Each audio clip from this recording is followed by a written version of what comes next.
For sale by owner offers, we're back today, guys, to talk specifically about how to venture through the offer process if you're selling a house on your own. Stay tuned to the end and we're going to talk all about it.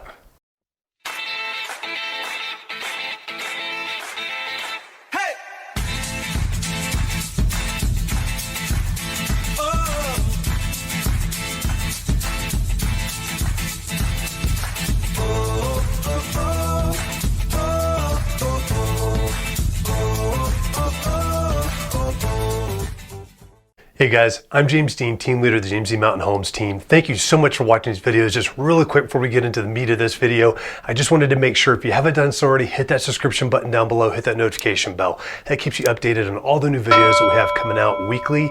We've got several that come out each week on this channel, so please stay up to date with that. Also, if you've got any questions whatsoever that are real estate related or just in the community, please don't hesitate to reach out to us and give us a call. You can either call us at 719-266-2725. You can text us to that number as well, or you can email us at info@jdmret.net. Please, whatever you got to do to get those questions to us, please ask. We're here to help. We're here to provide value to you and helping you make informed decisions, whether you're looking to buy or sell real estate or just typical questions for the community out here. We are local experts in this area and we love this area. So please reach out to us, and we hope you guys enjoy this video. Today we're talking about offers for a seller that is selling their house on their own. This can be a very exciting time frame. It could also be a very intimidating time frame as well. And just to kind of put things into perspective, if your prospective buyer has a real estate agent, you can expect to see an offer come in that could be anywhere between 20 and 27 pages long. This is just a standard form that DORA requires for the state of Colorado. DORA stands for the Department of Regulatory Agencies within Colorado. They actually have the folks, the attorneys, everybody that backs those contracts up that's continuously doing revisions on them. And we as licensed agents have to use these. Now, the buyer could also have an attorney write it up, which I'm going to warn you right now, if their attorney has written their offer, attorneys can change things completely. It is going to be heavily in their favor. Whereas the standard form is a standard form. You can actually look it up online too. It's got a lot of stuff in it. I definitely recommend, if you're going to utilize something like that, you're certainly going to need to have an attorney. So I want to caveat all that as well to help you go over that stuff and explain it and possibly tweak things as you need them tweaked as well. But it's a very exciting time because you got an offer, you're super pumped. You've had your house up for sale for not too long on there, and now you finally have that wonderful offer that comes in. And not all offers are the same. And if you can imagine, 27 pages isn't all about price on there too. There's a lot of contingencies that go into it. And normally, where do we see the favor lie when we're looking at buyers and sellers with contract law in Colorado? Heavily on the buyer side. There's a lot more law that favors the buyers than the sellers. Yep, and they've got those through contingency deadlines. They've got all types of different kind of contingencies they can throw in on there, and that is to protect their earnest money, which is their skin in the game, which is great because you know they got skin in the game. But if they're falling in compliance with those deadlines, they're going to be able to get that money back if they need to, if they have to terminate for some reason, as long as it's within those contingency deadlines. So let's talk about earnest money real quick. What is earnest money typically in Colorado, Jesse? Yeah, so earnest money is usually 1% of the sale price, rounded to the nearest $1,000. It's specifically geared towards Colorado. It's different in other states for sure. And who do we typically see? It's not always, but who do we typically see hold on to that? Yeah, usually we give it to the title company. We keep our hands off of it. We don't want to be involved in it, and so we would recommend a title company be involved in a for sale by owner. Yep. Sure, and some agencies, some brokerages do have their own escrow accounts and can hold it. Me personally, I'd rather third party hold on to it, which is what that title company does for us, and it just provides that extra arm's length, just extension away from all that, just to make sure it's held by that third party through that as well. And we'll talk about title companies here in just a minute as well, just so you guys get a chance to kind of hear and understand why title company is important also. So we get an offer, it comes in. Obviously, first thing everybody looks to is price on there. And the funny thing about price is, and I'm going to put Josie on the spot with this because we didn't talk about this beforehand, but the funny thing about price, so let's say we've got a house, we're trying to sell for $500,000. Somebody with a loan comes in and they say, oh, we'll offer $1 million for your house. What's some of the first things you're going to be concerned with on that? Take the money and run. Right? Well, and if they got a loan, they got an appraiser that's coming out, right? Yeah, no, you definitely want to know what the appraisal is going to be. Yeah. It's not going to appraise for $1 million unless you're just terrible at guessing your home price. Yeah. Which hopefully you're not. Hopefully you at least watched the class we gave on that and you got some insight on that with pricing your house. But if somebody's got a loan, even if somebody's got cash and they're talking about doing that, those are red flags. Just make sure you watch out for that. If it's too good to be true, it's probably too good to be true through that process too.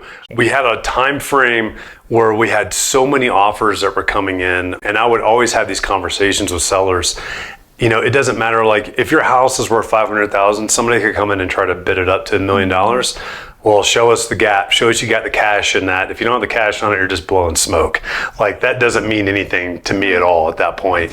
So that could happen with you as well as it kind of comes in. But speaking about price, most folks are probably going to have a financing condition or something that goes along lines with that. What are some ways that we can confirm that they have the money available? And a pre-approval letter should totally be included with an offer. If you haven't gotten the pre-approval letter when you did the showing, talked about in the last video, definitely want to get it with that offer, or proof of funds if it's a cash offer. Yep. See that they definitely have talked to a bank and that's verified. Yep, and you're absolutely able to call the bankers and talk to them and verify that stuff. I would encourage you to. Everything can be altered in today's world. Verify. Yeah, always trust but verify. Especially when you're talking about money, you're talking about a lot of displacement and what you're going to be going through with the sale of a house. So another portion that we see that's a huge portion on the Colorado contracts, the dates and deadlines on there. Those dates and deadlines on there are typically lots of contingencies that kind of fall through, or not fall through, but come to place as the contract is going through its period. What's the normal contractual period in Colorado? Yeah, usually it's about 30 days. And so there's several deadlines that fall during those 30 days. And those are usually deadlines that the buyer can step out of the contract if something doesn't happen by that deadline. Yeah, and obviously that could be expedited, it can be slowed down, but that's the typical is about 30 days here as well. Yeah, and so one of those, and there's two obstacles that are the biggest obstacles to any contract, and that's inspections and appraisals. So with inspections, what are we typically looking at, Josie, as far as when we'd like to see them? Because that's a controllable For sure. contingency. We definitely want the inspection to happen like right away, usually within the week, because that's a big point when buyers will step out. And so you find that out quickly. It's good to know right away. So I would say within a week. Yeah, and then a seller would obviously, if you're going to lose your buyer through the inspection period, it's better to have it off the market for a smaller amount of time, so that way you can get it right back out there in front of buyers again as well. The one we can't control is appraisals, right? So do you know the time frame that we normally see on appraisals? We do it within a couple weeks, get an appraiser in there usually. And then sometimes that's connected to what the bank says is to have. It's depending on what kind of loan it is that they're offering to, and they can get in there. Yeah, and a conventional loan, you can, I mean, a lot of these appraisers, if you were to get this done today, it's amazing how fast they're going to done because the market slowed down quite a bit, and there's a lot of appraisers out there looking for work. They can get it done pretty fast. But in a market that's got lots of movement in there, 3 weeks is usually a good rule of thumb for that, which is why we have the 30-day close as well with the lender. Cash can obviously move much quicker. You're typically waiting on the title company for cash for those title insurance policies to come out and the commitments to come out.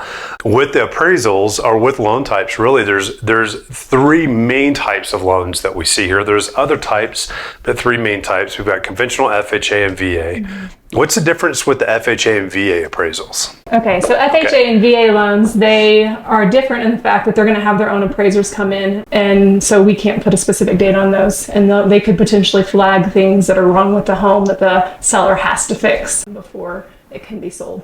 Yeah, and they've got their set of conditions with those flags, like, and one of the ones we see a lot is peeling paint, which is infuriating because how is that really livability on a home? But though that's my opinion. But so, and we see it happen a lot on decks is what it typically entails to, and then the seller has to take care of this stuff before we can close.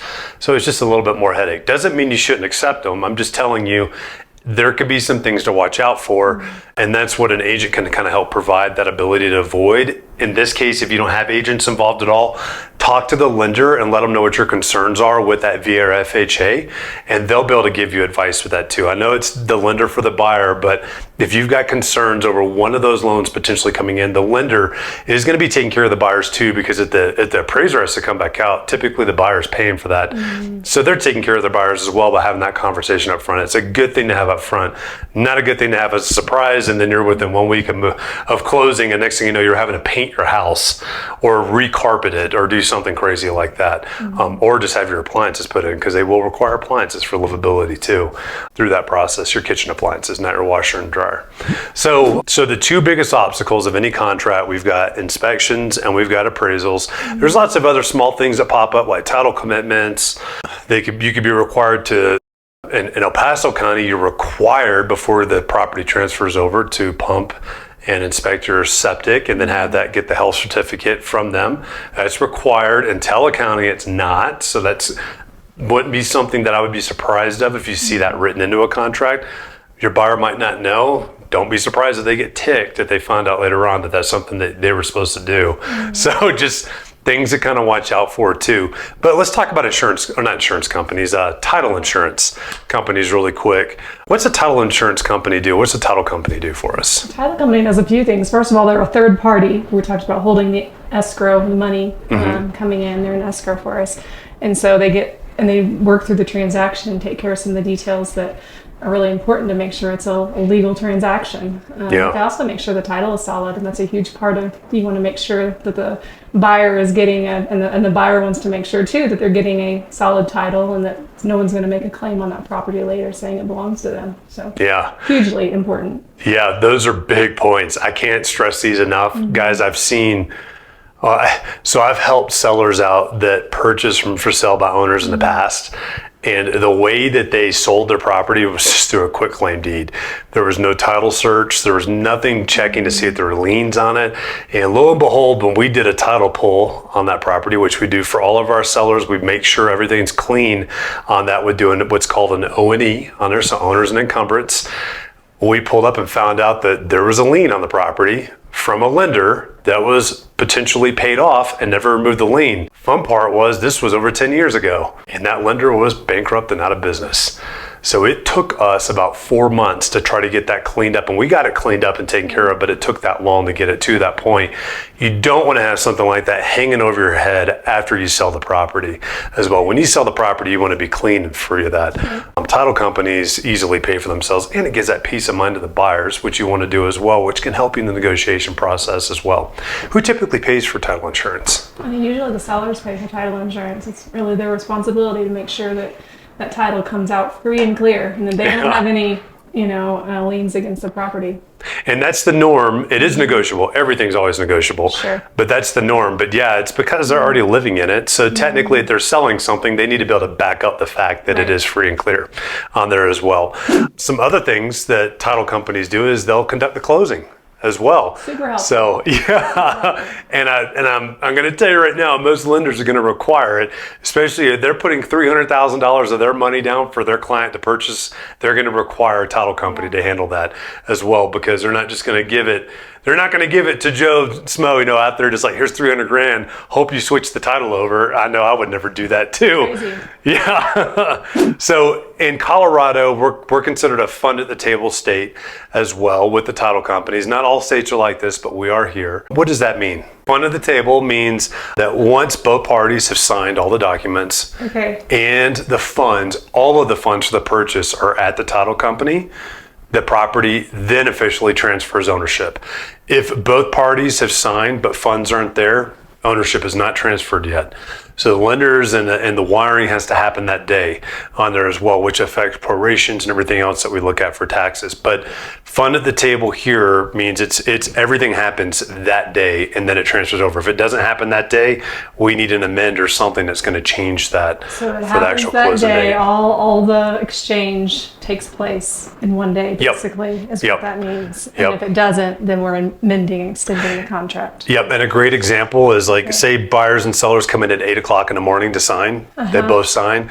Funds don't come in, funds don't come in, and then that finally the day closes out and then they don't come in until the next day, they technically didn't close the day that everybody signed. They're closing the following day, which a lot of lenders will then require that amendment so that they can fix all the prorations on there too. It just changes it. It makes a mess of things. So, and cash offers probably won't require an amend. It'll just be handled easily through the title company. Finance ones more than likely will, because I'll have to fix prorations for everything along with taxes, interest rates, all that. Well, not interest rates, but like interest payments, all of that stuff. But another big important thing with that too is don't let that buyer into your house until it's funded on there. Because some lenders can be a little notorious for not following through and getting it there on time. And that's something that's very dangerous, because technically you as the seller still owns it. So let's say, okay, you've got this wonderful family. They've been awesome to work with the entire time. They're buying your place, and it's not their fault, it's the lender's fault, right? So they've signed, they've done everything they were supposed to. And you say, you know what, I don't want you living in that U-Haul truck. You can go ahead and move into the house. And they go in there and they decide to cook pizza in the oven and burn the house down. Is it their responsibility or is it your responsibility? I don't know. You want the risk on it, you let me know on there. But I know what I advise my folks to. And it's one of those hard decisions as well. I mean, nobody wants somebody to be displaced, but I also don't want my clients to be responsible for a home that they're no longer living in and somebody else is in, and they could do things to and technically not be responsible for it. So overall, I think that's a lot of things that we're going to see in offers. Other stuff, you had talked about this earlier, like multiple offers coming in. What's some important things just to kind of remember as just key points if somebody gets multiple offers, which is a great thing if you do get multiple offers, but what are some key points to that? I think one of the main things is that don't just look at price, look at the terms of the contract, because there's a lot of things, and look at the earnest money, how much money they're willing to put in the game. You know, how serious are they? You know, look at the deadlines, look at what kind of funding they have available. And just several pieces. They might have a contingency on there where they have to sell their home before they buy your home. And so do you want to wait on that process? Do you want to take your home off the market while you wait on someone to sell their home? So those are a few things, but definitely don't just look at the price, because there's definitely there's a reason why the contract is a bazillion pages long. So Josie brought up a great point talking about conditional sales. The way I like to kind of visualize it for my folks is, you don't want too many dominoes set up in line. And what I mean by that is if there's a bunch of conditional sales that have to happen before the purchase of your house, all it takes is one of those dominoes to fall over, and all of them fall over through that process too. So there's risk inherent with that as well. Some people, they're not going to be able to buy until they sell their current house. That's fully understandable. Just understand the risk that comes along with that too. Certainly something to look at.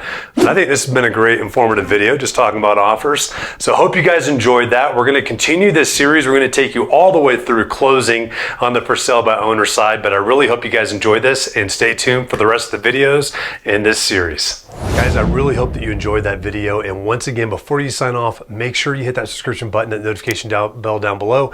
That will keep you updated on all the new videos that we have come out that are here to inform you and help keep you updated on what's happening here, both in the community and in real estate as well. And once again, too, if you got any questions, please do not hesitate to give us a call, 719-266-2725. You can text us at that number as well, or you can email us at info@jdmret.net, and we will get back to you as quickly as possible to answer all of those questions. We're here to serve you, and we look forward to helping you soon.